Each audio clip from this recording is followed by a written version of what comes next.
As many gamers are aware, horror in video games is a popular genre that allows players to experience the thrilling sensation of fear, tension, and mental masochism. After watching videos of people playing some of these titles and trying out a few myself by downloading them with the blessing of not getting a virus as a gift, the desire to create my own horror game sparked in my brain. I was able to create a relatively complete horror title where the spilled blood and the drama of some characters will be reflected in this story. But obviously, nothing is more terrifying than developing a video game completely alone, so in this video, I will show you a weekly performance and some complexities in the development of my first horror title. And without further ado, let's get started.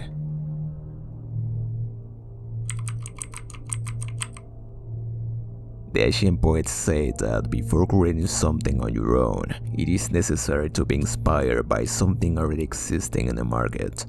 I had decided to take the 2D perspective with pixel art graphics, thinking that drawing the scenarios, characters, and animations would be easy. I only needed the video game itself, so I took on the task of playing some horror games from the Itchio platform. After a while, I find one with a simple pixel art graphics style that I liked, until I saw the price. Nevertheless, I sacrificed part of my savings to buy it because I was primarily drawn to its simplistic graphics, gameplay, and mysterious storyline. After playing it for a few hours, I felt mentally prepared to create my own story, mechanics, and artwork. The characters are the son, who is the main character, the sister, the father, and the unknown man. The mechanics of the game are basically that the player can take an object stored in a small inventory or pocket and also be able to drop a specific object from that, allowing it to interact with a certain character or with some other static objects in the game. And the synopsis of the story is about a young man who, for the tranquility of his room, hears the sound of a window breaking in the cabin outside his house, where his mission is to help the injured man in the cabin by obeying his requests.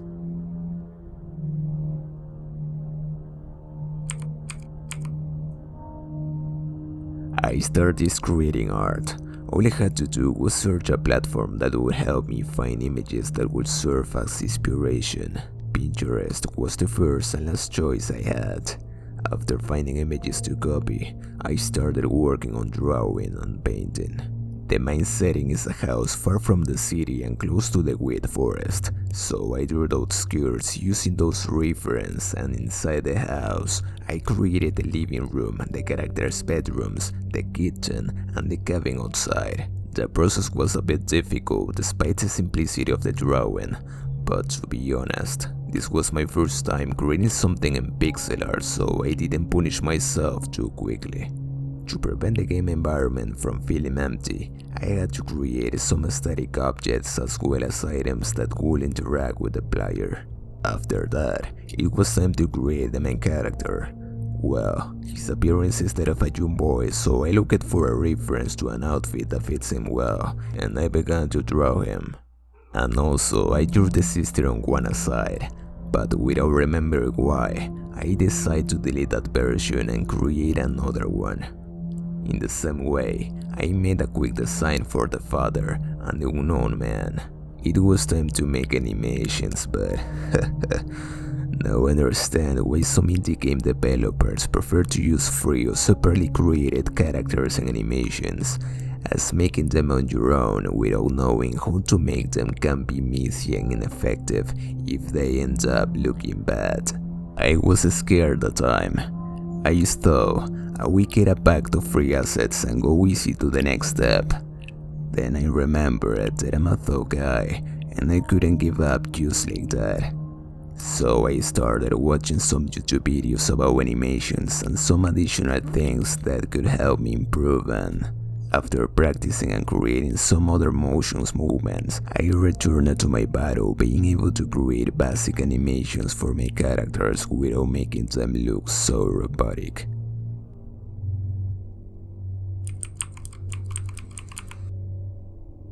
Once I had the assets, I imported them into Unity and made the necessary adjustments.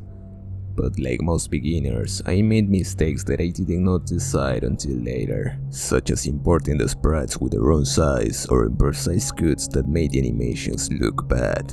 Well, rookie mistakes.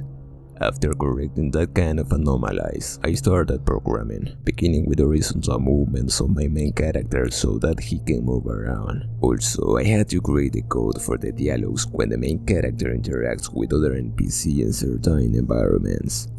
To connect the stages, I created the mechanic that allows the player to transition between different scenes by interacting with doors.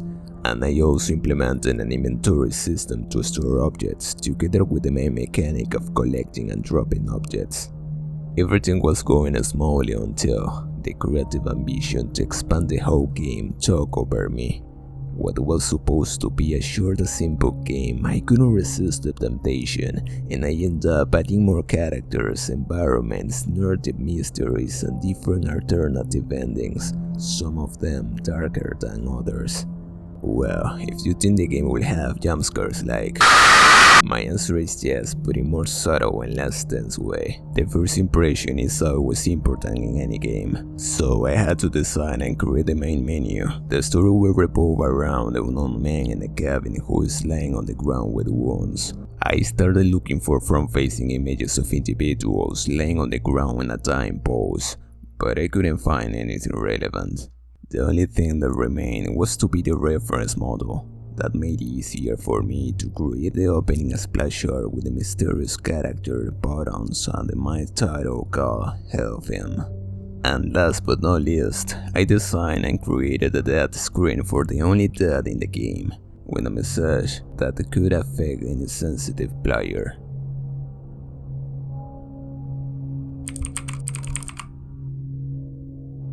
A game without sound, the mechanics of the player, characters or objects will be a quite boring experience that fails to convey the desired sensation.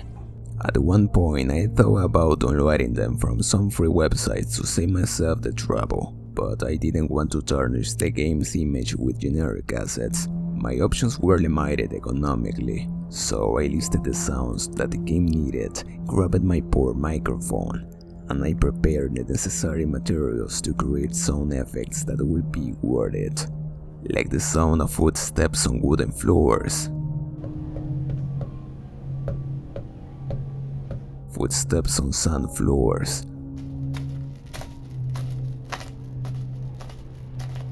opening the inventory, filling the jar with water, and a lot more, together with my crazy ideas like smashing a useless glass to get the sound effects of breaking a window. Later on, I had to pass each sound to an audio editing program. In my case, I used Audacity to clean up this background noise and modify the sound so that it could be adapted and synchronized with the game.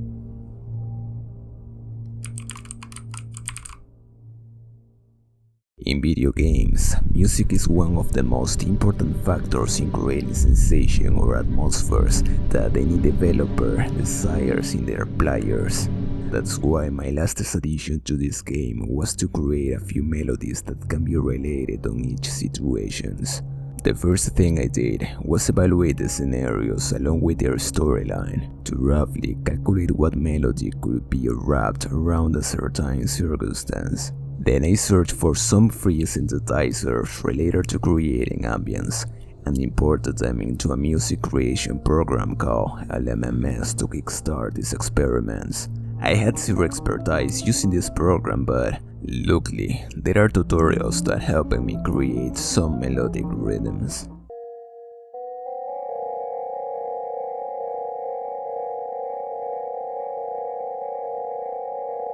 I gathered all the melodies and imported them into Unity to implement them in every significant part of the game. Practically, the development was already finished. Now only other bugs that were found needed to be fixed so that we could enjoy that part of the gameplay. This development took me some months to make, so I couldn't give much details about its developments and additions in this video since it will be a bit longer, unless I divide into a few parts, but this time it wasn't the case. The game is available on Itchio and it is completely free. But if you would like to support me to continue improving my developments, I will be more than grateful. I hope you download it now to draw your own conclusions about the story, the endings, and everything that the game has to offer. And if you find any bugs or anything you don't like, let me know so that I can take them into account. Or maybe not. I hope you enjoyed the video. If you are looking forward to better content and developments in this genre, you can subscribe and give a like to this video. And until next time, bye. It wouldn't be nice if I didn't mention the users and gaming channels who decided to give the game a try without my knowing so far. Manly Badass Hero, Bounty Killer 4, Creepy Squad, and some other gaming channels. Thank you very much.